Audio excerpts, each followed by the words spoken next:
نحمده ونصلي على رسوله الكريم. أما بعد فأعوذ بالله من الشيطان الرجيم. بسم الله الرحمن الرحيم. كل نفس ذائقة الموت. میرے والد کرام، سننے والوں السلام علیکم ورحمۃ اللہ وبرکاتہ. آج کے اس نشست اور پروگرام میں آپ تمام حضرات کو دل کے گہرائیوں سے خوشامدید کہتا ہوں. دوسری بات یہ ہے کہ آج کے اس نشست کا انعقاد اور اس کا مقصد یہ ہے کہ ان سخت حالات میں امت مسلمہ کو کیا کرنا چاہیے، کون سے اعمال کرنا چاہیے. سب سے پہلے تو یہ نظریہ رکھنا چاہیے کہ جو وقت موت کا مقرر ہے اسی وقت پر موت آئے گی. اذا جاء اجلهم لا يستأخرون ساعة ولا يستقدمون. نہ ایک لمحہ کے لیے وہ وقت پیچھے ہو سکتا ہے نہ آگے ہو سکتا ہے.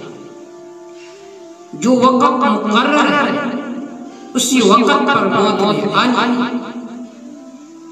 یہ مسلمان کا نظریہ اور عقیدہ ہونا چاہیے. کل نفس ذائقۃ الموت. ہر نفس نے موت کا ذائقہ چکھنا، چاہے جوان ہو چاہے بوڑھا ہو، اس نے اس دنیا سے جانا. یہ مراقبہ ہر وقت کرنا چاہیے، ہر حالت. کسی حالت میں بھی رب العزت سے غافل نہیں ہونا چاہیے. یہ مسلمان کا نظریہ اور اعتقاد ہونا چاہیے. مراقبہ کرنا چاہیے کہ ایک وقت ایسا بھی آنا ہے کہ جس وقت ہم اس زمین کے سطح کے اوپر نہیں ہوں گے، زمین کے نیچے. ستنقل كالمنايا عن ديارك ويبدلك الرداء دارا بدارك وتترك ما غنيت به زمانا وتنقل من غناك إلى افتقار. ودود القبر في عينيك ترعى وترعى عين غيرك في ديارك. مسلمان کا ہر وقت یہ دھیان اور یہ استحضار رہنا چاہیے کہ انسان آج تو اپنے مال و دولت پر بہت ناز و نخرے کرتا ہے، ایک دن ایسا بھی آنا ہے ستنقل المنايا عن ديارك. تجھے اس بلڈنگ سے، اس محل سے منتقل کیا جائے گا. ويبدلك الرداء دارا بدارك. اس گھر کے بدلے تجھے ایک اور گھر دیا جائے گا.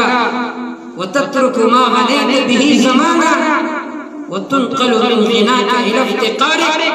تجھے اس گھر سے منتقل کیا جائے گا ایسے گھر کی طرف جو تنہائی کا گھر ہے. ودود القبر في عينيك ترعى وترعى عين غيرك في ديارك. ودود القبر في عينيك ترعى. تیرے آنکھوں میں قبر کے کیڑے مکوڑے ہوں گے. وترعى عين غيرك في ديارك. آج تو اپنے گھر میں بیٹھا ہے، اپنے بچوں کو دیکھتا ہے، ماں باپ کو دیکھتا ہے. ایک وقت ایسا بھی آنا ہے کہ تیرے آنکھوں میں قبر کے کیڑے مکوڑے ہوں گے. یہ استحضار مومن کا ہر وقت ہونا چاہیے. ایک شاعر کہتے ہیں ایک عجیب: وَكَمْ مِنْ صَحِيحٍ مَاتَ بِغَيْرِ عِلَّةٍ وَكَمْ مِنْ عَلِيلٍ عَاشَ حِينًا مِنَ الدَّهْرِ وَكَمْ مِنْ عُرُوسٍ فَزَيَّنُوا لِزَوْجِهَا وَقَدْ قُبِضَتْ أَرْوَاحُهُمْ فِي لَيْلَةِ الْقَدْرِ وَكَمْ مِنْ فَتًى أَمْسَى وَأَصْبَحَ ضَاحِكًا وَأَكْفَانُهَا تَنْسَجُ وَهُوَ لَا يَدْرِ. کتنے تندرست نوجوان ایسے ہوتے ہیں جو بغیر کسی بیماری کے اس دنیا سے چلے جاتے ہیں. وَكَمْ مِنْ عَلِيلٍ عَاشَ